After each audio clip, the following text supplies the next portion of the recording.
ওই কি রে, ওই বেটা তুই ওই জায়গায় কি করছ একা একা? এদিকে আয়।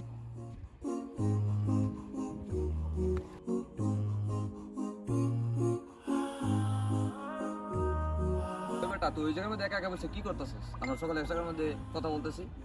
আচ্ছা শোন, সবাই মিলে একটা প্ল্যান করছি, সেটা হচ্ছে এবারে ঈদের শপিংটা আমরা বসুন্ধরা থেকে করব। তো কবে যাবি বল? না রে বন্ধু, আমি তো তোদের সাথে যেতে পারবো না, তোরা যা। যাবি না মানে? সবাই যাবো, তুই কেন যাবি না বেটা? না রে বন্ধু, আমার টিউশন আছে, আমি যেতে পারবো না, তোরাই যা। প্লিজ তোদের কাছে মাপ চাই, তোরা আমার জোরাজুরি করিস না, তোরা যা বন্ধু। হ্যাঁ, আমার কাজ আছে, থাকতো। কি হলো ভাই? কি মাথায় সমস্যা? এমন করি কে? আরে আর কইস না, এমনই কিছুদিন আগে ইফতার পার্টি করছি, শালা ওইটার মাঝে থাকে নাই, লাইক করে কোনো একটা।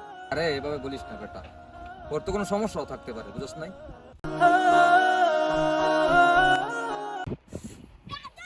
হ্যালো হ্যালো, এবারটা তুই কই রে? এবারটা আমরা একটা বিপদে পড়ছি বন্ধু, তুই তাড়াতাড়ি আয়, তুই তাড়াতাড়ি আয়। আমরা যে জায়গার মধ্যে বসতাম ওই জায়গার মধ্যে তাড়াতাড়ি আয় ভাই, একটা বিপদে পড়ছি, তাড়াতাড়ি আয়।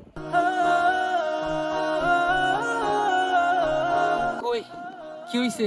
না রে ভাই, কিছু হয় নাই। তো এত তাড়াহুড়া করে ডাকলি কেন আমারে? তোর ঈদের মার্কেটিং হয়েছে? ঈদের মার্কেটিং? হ, ঈদের মার্কেটিং তো হইছে। আব্বার হইছে, আমার হইছে, আপার হইছে, ছোট ভাইয়ের হইছে। হ, সবার হইছে। আর তোর? আমার, হ, আমারও হইছে। বেটা এই মিথ্যা কথা বলতেছিস কেন? সত্য কথা বল। আসলে বন্ধু, আমি আমার জন্য কিছুই কিনি নাই, কিন্তু আমি আমার পরিবারের সবাইকে ঈদের জন্য জামা কাপড় কিনে দিছি।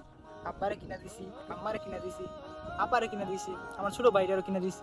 তো ওদের সবাইকে যে আমি ঈদের জামা কাপড় কিনে দিছি, এতে আমার কিনা হয়ে গেছে। ওদেরকে সবাইকে নতুন জামা কাপড় কিনে দিয়া আমি অনেক খুশি। এতে আমার খুশি, এতে আমার কিনে হয়ে গেছে, তাই আমি আমার নিজের জন্য কিছু কিনি। নে বন্ধু, এটা তোর জন্য কিনলাম। না না না বন্ধু, এটা কি বলস? না না না, এটা আমি নিতে পারবো না। আরে বেটা ধর।